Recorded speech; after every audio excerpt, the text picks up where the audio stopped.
Hello and welcome. I don't know at this stage how many videos this is going to run to, but it most likely is going to become a mini series because of what I wish to say. In the sort of broadest terms, I feel is going to require several videos that I wish to keep to about 15 or 20 minutes. But having said that, and this applies to anything you watch on any social media platform, you may get a notification of a video and it turns out to be 3 hours long maybe. And the first reaction is, oh, well, there's such a thing as settings. And I'm deliberately saying this at this speed because you don't have to listen to it in, shall we say, the real time. You can speed it up. And often I'll listen to videos that are longer and I'll put it on something like 1.35. So you do hear what is said, but it is not eating so much into your time. Everything is about perspectives. So as an example of this, you may be someone who is staunchly vegan, or you may encounter someone who is staunchly vegan and they will advocate why you shouldn't eat meat and so on, and say, oh, you're consuming death. But again, it's perspectives. We're in a physical reality where everything is a reflection. So if you go into a clothing store, you will find clothing in set sizes of either small, medium, large, in the case of t-shirts. But of course, one size does not fit all. It doesn't take into account the length of the torso, length of arms, and so on. So that is actually a reflection, because the universe is you in verse. It is for you to see. Now, there is a term called cognitive dissonance, but it is about a recognition that what is being shown to you. So a counter-argument could be, if you're confronted with someone who is staunchly vegan, you could say, well, do you read books? Do you have a library, like a personal library? And then just consider what books are actually made of. Are they not, if it's paper, are they not sliced up pieces of tree? So there is an element of death involved. Take a look around what you can see on the screen now. I am surrounded with death, some of which I have been the murderer, and I refer to this bamboo because I cut it down. I took its life away and I put it to a new use. I also contracted out, as it were, with timbers, like this here. That was once a tree, so it no longer is living. So there's death involved there. And likewise with books. Now, I'm not saying you shouldn't read books. What I'm saying is I'm mindful, like with paper. How much do I write? How much do I put on that piece of paper? I try to be very sparingly with it. So for videos, I generally don't have anything written down. It's all up here. But sometimes there's a requirement to make bullet points, and this is such a case. Something else I'm also displaying, it's as subtle as the letter B in the word subtle. I am wearing full armor, and yet I am also showing you vulnerability. So what do I mean by that?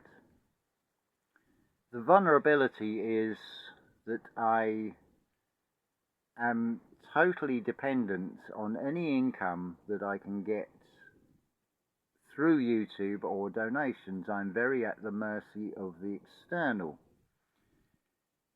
But I need to do this to go through the experience, otherwise it is just a concept.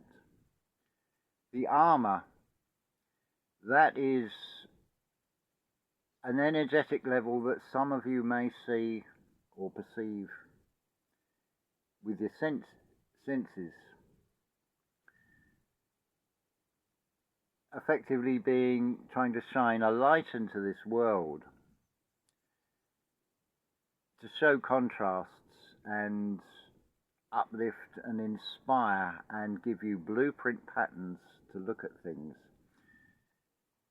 So we're going now to turn to the subject of secret society. So we're going to go right back to basics to start with.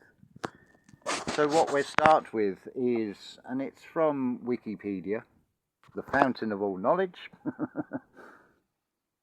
the definition of what a society is. It gives two meanings. The first is it is an aggregate of people living together in a more or less ordered community. And secondly, it is an organization or club formed for a particular purpose or activity. So that's the definition of society. Now, a secret society, it is something that is slightly hidden. But the biggest secret society is an open secret. Like a lot of things in this reality, it is by tacit agreement. So, for example, of that, a tacit agreement would be you wish to drive a car, so you apply for a license. Well, it's a license. Why do you need a license? I'm not going to go into all the legalities of this, but suffice to say, if you can demonstrate and show that you can drive, and it is coming from the heart, when you get up into a built-up area where there is lots of housing, where there is the likelihood of children playing in the street, you will invariably have imposed 20 mile an hour, which I suppose is 30 kilometers an hour, maximum speed zones. But if you're coming from the heart, you wouldn't need that sign to reinforce that.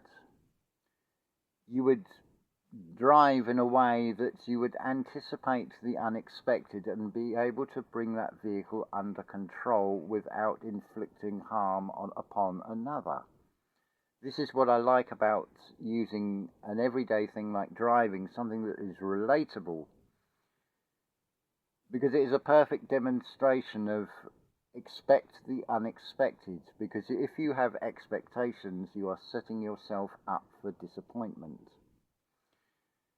So we get on to the subject now, secret societies, and as part of this, as much as anything else, it is a decode of Star Wars in a way as well. So, a secret society.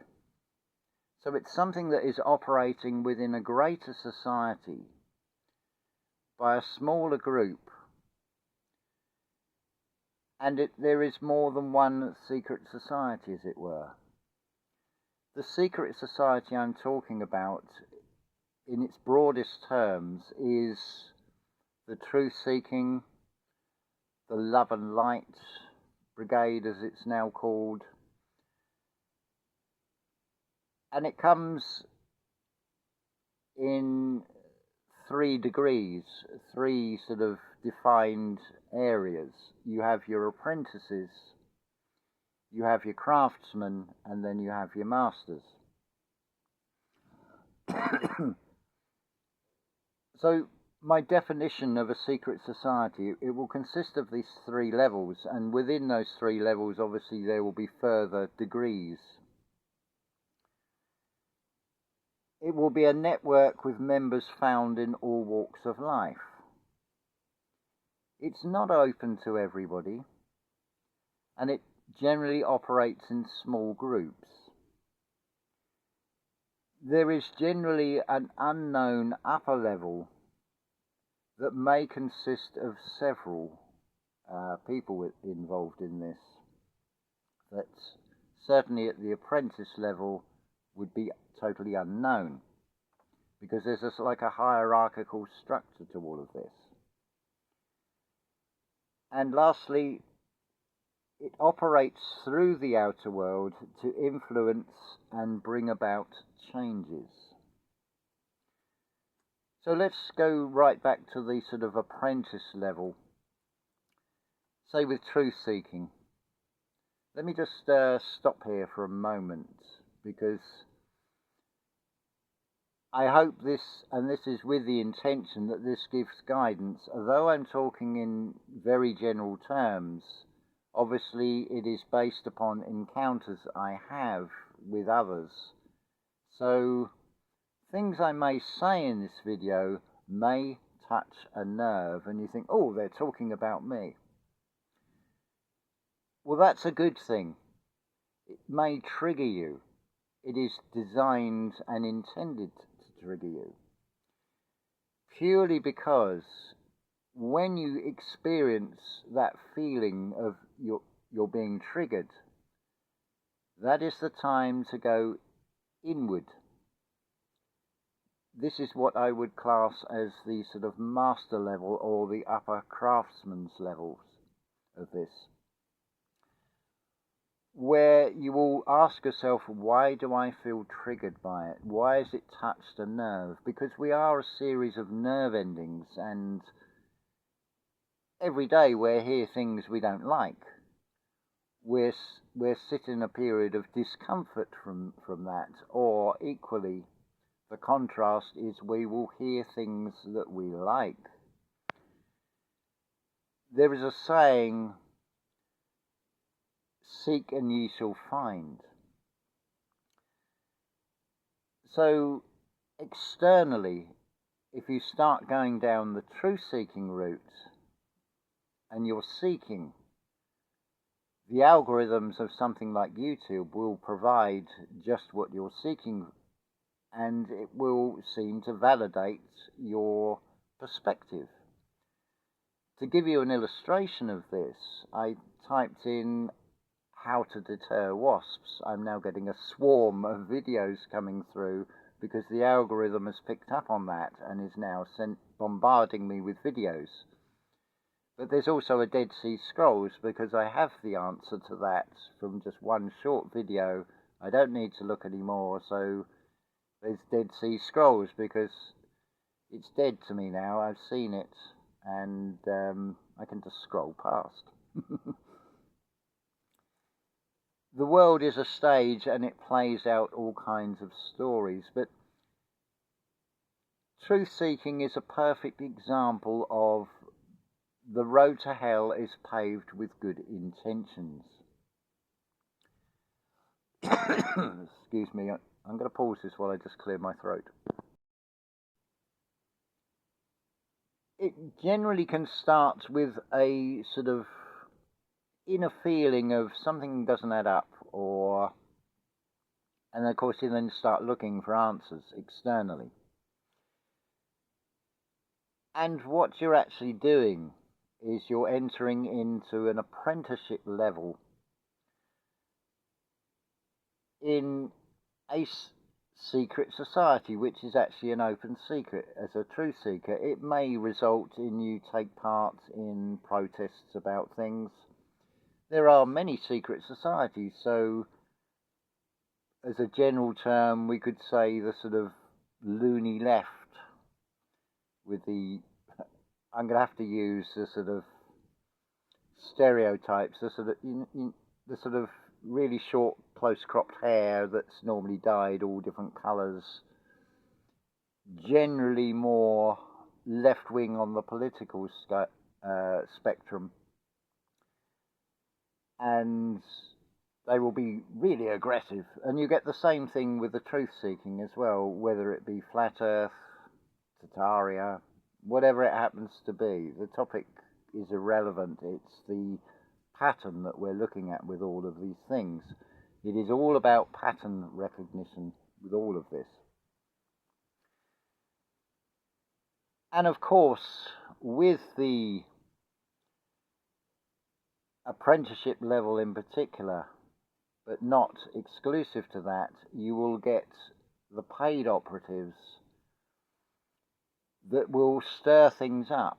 There will always be an element of truth in these things, but equally there will be a lot to mislead, to distract, and certainly at this apprentice level, that is predominant. Because it's like, what I thought was true, it's been confirmed because I've seen it on a YouTube video. Keep in mind that in today's world where CGI and AI are pretty convincing, that some of the channels you may be getting this information from are actually not real living beings. They are generated and saying all the things you wish to hear. That's seek and ye shall find in the external again. How far are we doing? So we're up to 16 minutes. So I think we're going to stop there and then carry this on into part 2. So we'll look at the craftsman. It will be the next step in this. So this is just going to be a general sort of broad overview, and it is with the intention that it will help shift you to the next degree, as it were, from apprentice to craftsman to master. So we'll leave that there and then we'll carry on the next video.